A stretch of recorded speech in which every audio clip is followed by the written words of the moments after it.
Hey guys, good morning সবাইকে।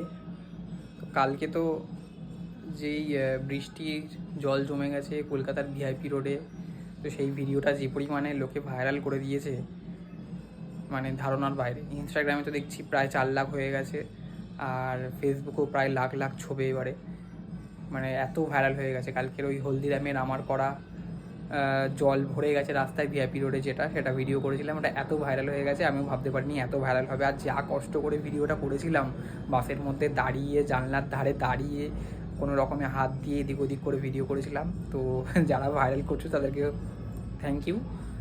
তো আমি তো এখন সকালবেলা ঘুম থেকে উঠে স্নান টান করে পুজো টুজো দিয়ে রেডি হয়ে গেছি অফিসে যাওয়ার জন্য। বাইরে তো দেখতেই পাচ্ছ ওয়েদার সেই একই আছে, এখন বৃষ্টিও হচ্ছে, তো অফিস তো আমাদের যেতেই হবে, কোনো কিছু করার নেই। আর দেখো ব্রেকফাস্টে আজকে কী নিয়ে নিয়েছি, দেখো আলুর পরোটা, এখানে একটু গ্রেভি, আর এখানে সস। আজকে আলুর পরোটা খাবো, অনেক দিন বাদে খাচ্ছি আলুর পরোটা, কারণ মা আগে করতো খুব, এখন খুব একটা করা হয় না। তো চলো এখন খেয়ে নিয়ে আবার অফিসে যেতে হবে। জানি না আরও কি অপেক্ষা করছে আমার জন্য এখনও। সবেতে এই ভিডিওটা ভাইরাল হয়েছে, আমি চাই আমার প্রত্যেকটা ভিডিও এরকম করে ভাইরাল হোক। যাই হোক, যারা আমার ভিডিও দেখছো তারা কিন্তু অবশ্যই কমেন্ট করো, আর আমার ইনস্টাগ্রাম আর ফেসবুক দুটোই ফলো করে দিও। আমার ফেসবুকে কিন্তু সাগর ডেলি লাইফস্টাইল লিখলে তোমরা পেয়ে যাবে প্রত্যেক দিনের ব্লগ। চলো, টাটা।